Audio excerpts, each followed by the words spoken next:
আসসালামু আলাইকুম ওয়া রাহমাতুল্লাহ। আজকে আমরা নবম দশম শ্রেণীর সাধারণ গণিতের ত্রিকোণমিতি ৯.২ এর ২৫ ও ২৬ এই দুটি অঙ্ক করব। তো এর আগে আমরা ২৪ পর্যন্ত সবগুলো অঙ্ক করে ফেলেছি। তোমরা যারা দেখো নাই সেগুলো দেখে নিতে পারো। আর যারা ইতিমধ্যে দেখেছো তাদেরকে অসংখ্য ধন্যবাদ। তো চলো শুরু করা যাক। তো দেখো, এই অঙ্কগুলো ২৪-২৫ যারা করছো, সরি ২৩-২৪ যারা করছো তারা জানো কি করতে হয় এখানে। আমাদেরকে এখানে থিটার মানটা বের করতে হয়। ওকে, তোমরা যারা দেখো না সেটা দেখে নিতে পারো ২৪ এবং ২৩ এই দুটো অঙ্ক। তাহলে দেখবা যে বুঝে যাবে যে আসলে আমাদের কাজটা কি। এখানে আমাদেরকে যেটা করতে হবে থিটার মানটা বের করতে হবে। তো প্রথমে আমরা 25 নাম্বারটা সমাধান করি। ওকে, তো সমাধান কত? 25। আমরা প্রথমে 25 নাম্বারটা সমাধান করি। 25 নাম্বার কি দেওয়া আছে দেখো, 2 sin square theta plus 3 cos theta minus 3 equal to 0। এটা দেওয়া আছে, এখান থেকে হচ্ছে আমাদের থিটার মান বের করতে হবে। তো থিটার একাধিক মান বের হতে পারে, তোমরা সেটা আগের অঙ্ক দেখছো। তবে থিটাটা হবে সূক্ষ্মকোণ, মানে তুমি থিটার যে মান পাবা সেগুলো হচ্ছে সূক্ষ্মকোণ হবে, অর্থাৎ 90 ডিগ্রি থেকে ছোট। ঠিক আছে, তো এখন আমরা যেটা করব এখানে দেখো, এই যে সাইন স্কোয়ার সাইনটা আছে, এটাকে আমরা কজ বানাই ফেলবো, কারণ এখানে আমাদের আর একটা কজ আছে। ওকে, এখন অনেকে বলতে পারো এটাতে কিন্তু সাইন বানাইতে পারি না, এটাতে সাইন বানাইতে পারবো না। কারণ হচ্ছে যে আমরা সাইন স্কোয়ার সমান সমান সাইন স্কোয়ার থিটা সমান সমান আমরা জানি 1 মাইনাস কস স্কোয়ার থিটা, একটা সূত্র আছে।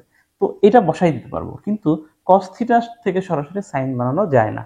ওকে, তাহলে আমরা এটা করে ফেলি। ওকে, 2 এই সাইন স্কোয়ার থিটার পরিবর্তে আমরা বসাবো 1 মাইনাস কস স্কোয়ার থিটা। এটা সূত্র, এই যে আমি এখানে লিখছি, plus 3 cos theta minus 3 equal to 0।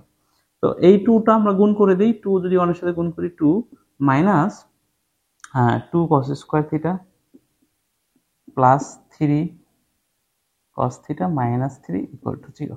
এখন এই 2 আছে আর এখানে একটা 3 আছে, এটা হচ্ছে মাইনাস 3 হচ্ছে প্লাস 2।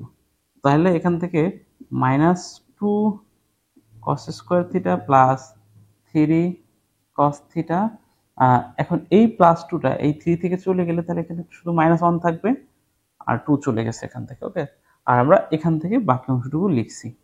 তাহলে এখন দেখো, এখানে আমরা এটাকে, যেহেতু এই 2 cos স্কোয়ারের আগে একটা মাইনাস সাইন আছে, তো এটাকে আমরা রিমুভ করব। কিভাবে করব?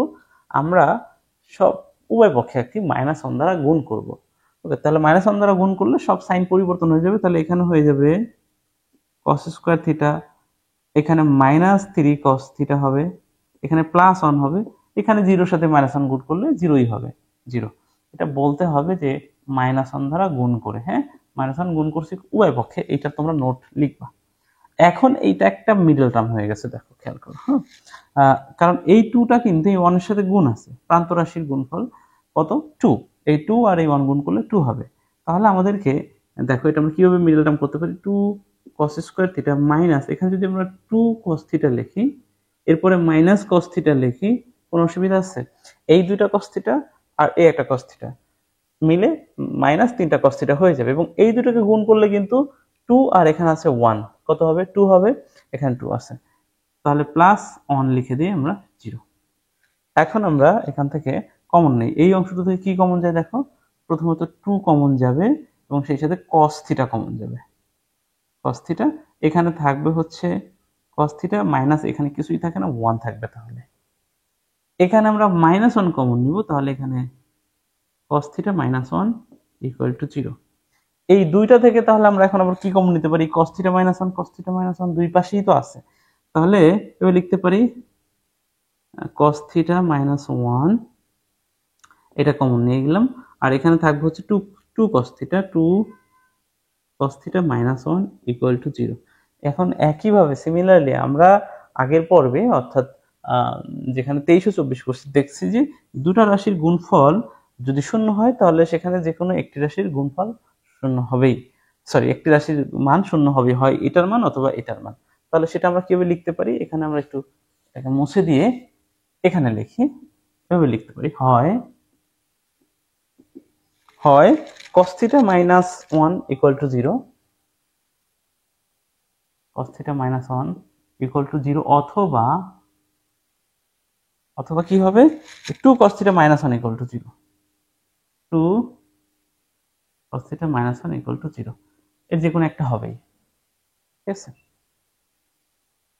তাহলে এখান থেকে বা আমরা কি করতে পারি, cos থিটা ইকুয়াল টু এই ওয়ানটা পাশে গেলে হবে 1, বা এখান থেকে আমাদের থিটার মান বের করতে হবে। তাহলে এই কসটা রিমুভ করতে হলে এই পাশে একটা কস নিয়ে আসতে হবে। কস কত ডিগ্রির মান 1, কস 0 ডিগ্রির মান 1, তাই না? কস 0 ডিগ্রির মান হচ্ছে 1। তাহলে এই কস আর কস কাটা যাবে, অতএব থিটা ইকুয়াল টু হচ্ছে থাকবে হচ্ছে কত, 0 ডিগ্রি। আমরা থিটার মান একটা 0 পাইছি। এরপর এখান থেকে কিন্তু আরো একটা বের করতে পারবো এই পাশটাতে। তাহলে এখানেও বা এখানে 2 cos থিটা ইকুয়াল টু এই 1 ওই পাশে গেলে প্লাস হয়ে যাবে, বা cos থিটা ইকুয়াল টু এই 2টা ওই পাশে গেলে হাফ হয়ে যাবে। এখন এখান থেকেও যদি cos কাটতে চাই তাহলে হাফের সাথে cos মানে হাফের মান cos কত ডিগ্রি, হাফের মান cos কত ডিগ্রি, cos 60 ডিগ্রি কিন্তু। হ্যাঁ, তাহলে আমরা এভাবে বসাইতে পারি cos theta equal to half না লিখে আমরা লিখতে পারি cos 60 ডিগ্রি। সো এখান থেকে এই cos cos কাটা যাবে, অতএব থিটা ইকুয়াল টু থাকবে হচ্ছে 60 ডিগ্রি। তাহলে নির্ণেয় মান আমরা কি পেলাম, এই দেখো থিটা ইকুয়াল টু 0 ডিগ্রি এবং r থিটা ইকুয়াল টু পেলাম হচ্ছে 60 ডিগ্রি। তাহলে তোমরা অ্যান্সারটা এভাবে লিখবা, নির্ণেয় সমাধান থিটা ইকুয়াল টু হচ্ছে 0 ডিগ্রি 60 ডিগ্রি। ব্যাস, এই হয়ে গেল আমাদের 25 নাম্বার। এখন আমরা 26 নাম্বার অঙ্কটা দেখি। সহজ, আশা করি বুঝতে পারছি। তো এটাকে আমি মুছে দেই একটু। তো সমাধান কত, 26।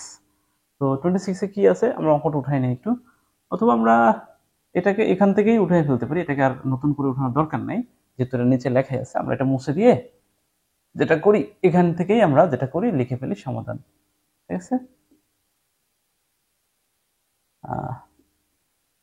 সমাধান 26। ওকে, তাহলে যেটা হলো আমাদের একটু নিচে একটু জায়গা বাড়লো। ওকে, তাহলে এখন আমরা এখান থেকে কি করতে হবে, থিটার মানটা বের করতে হবে। তাহলে এখন দেখো এইখানে এই ট্যান থিটাটা কিন্তু এই দুইটার সাথে, যেহেতু এটা ব্র্যাকেটে আটকানো আছে এবং এখানে ট্যান থিটা আছে, তাহলে এই ট্যান থিটা কিন্তু 1 এর সাথেও গুণ আছে এবং √3 এর সাথেও গুণ আছে। আমরা সেটা করে দিব। তাহলে আমরা নেই ট্যান স্কয়ার থিটা মাইনাস, যখন 1 এর সাথে গুণ করব তখন ট্যান থিটা হবে, আর যখন √3 এর সাথে গুণ করব তখন √3 ট্যান থিটা হবে। তার আগে এখানে যে প্লাস ছিল, প্লাস কিন্তু থাকবে না, যেহেতু ব্র্যাকেটের আগে মাইনাস ছিল, তাহলে এখানে মাইনাস হয়ে যাবে কিন্তু। √3 tan theta plus √3 equal to 0।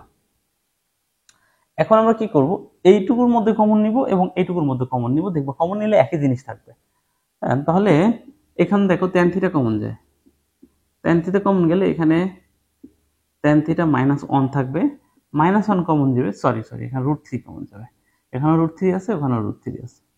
তাহলে এখানে tan থিটা -1 ইকুয়াল টু 0 থাকবে। তাহলে এখন দুইটার মধ্যে থেকে tan থিটা -1 কমন যাবে, tan থিটা -1, তাহলে এখানে থাকবে হচ্ছে tan থিটা -√3 ইকুয়াল টু 0। আবার একই জিনিস আসছে, দুইটা রাশির গুণফল 0, সুতরাং হয় এটা সমান 0 হবে অথবা এটা। আমরা লিখে ফেলি, হয় tan থিটা -1 ইকুয়াল টু 0 অথবা tan থিটা -√3 ইকুয়াল টু 0। তাহলে এখান থেকে আমরা করতে পারি tan থিটা ইকুয়াল টু এই 1 টা পাশে গেলে +1 হয়ে যাবে। এখন tan কত ডিগ্রির মান +1 আমরা লিখে ফেলি, tan 45 ডিগ্রি। ওকে, তাহলে আমরা tan থিটা আর এখানে লিখতে পারি tan 45 ডিগ্রি। সো এই tan আর tan কাটা যাবে, তাহলে থিটা ইকুয়ালস টু 45 ডিগ্রি পাইলাম, একটা মান পাইলাম এখান থেকে, এবং এখান থেকে আরেকটা পাবো, বা এখান থেকে tan থিটা ইকুয়ালস টু √3 ওই পাশে গেলে প্লাস হয়ে যাবে। এখন tan কত ডিগ্রি মান, √3, tan 60 ডিগ্রি মান। ওকে, এগুলো তোমাদের একটু মনে রাখা লাগবে। আর যারা মনে রাখতে না চাও তারা হচ্ছে বের করতে পারো। বের করার নিয়মটা আমি আগে একদম শুরুর দিকে যে অঙ্কগুলো করেছি তখন দেখাইছি, যে তোমরা শুধু সাইনেরটা যদি জানো তাহলে বাকি সব জানবা। কিভাবে, সাইনেরটা জানলে শুধু কসেরটা তার উল্টাগুলো আসবে, সাইনের উল্টাগুলো উল্টা করে আসলেই সেটা কসের আসবে। অর্থাৎ sin 0 যেটা সেটা হচ্ছে cos 90 এর জন্য হবে, sin 30 যেটা সেটা cos 60 এর জন্য হবে। এভাবে করে তোমরা করতে পারো। তখন সেটা যদি জানো তাহলে sin আর cos দুটোটা জানা হয়ে গেল, আর sin আর cos দুটোটা জানা হইলে বাকি সবগুলো বের করা যাবে। সেই জিনিস আমি দেখাইছি, সেই সূত্র দেখাইছি। প্রয়োজন হলে এখানে আমি আরেকবার একটু দেখাই দিব। ওকে, তাহলে এখানে tan থিটা ইকুয়ালস টু আমরা বললাম যে tan 60 এর মান হচ্ছে √3। তাহলে tan tan কাটা, অতএব থিটা ইকুয়ালস টু হচ্ছে 60 ডিগ্রি। তাহলে আমরা থিটার মান একটা পেলাম 45 ডিগ্রি, আর হচ্ছে পাইছি হচ্ছে 60 ডিগ্রি। তোমরা একটু লিখে দিবা যে নির্ণয় সমাধান থিটার মানটা ওই লিখে দেবে অ্যান্সারটা। আচ্ছা, tan 60 ডিগ্রির মান যে হচ্ছে √3, সেটা কি না আমরা একটু দেখি এটা কিভাবে করব। ধরো আমরা সাইনের আর কসের জানি, তো tan 60 মানে হলো sin 60 বাই cos 60, এই সূত্রটা তো সবাই জানে, তাই না? তাহলে এখন sin 60 এর মান কত, ওই দেখো এই দুইটা জানলে কিন্তু পারা যাচ্ছে, আমি বলছি না যে এই দুইটা জানলেই পারবা। sin 60 এর মান কিন্তু √3/2, cos 60 এর মান কিন্তু হাফ। এখন দেখো এই 2 আর 2 কাটা যাবে, √3 হবে आंसर। সো হইলো tan 60 এর মান √3।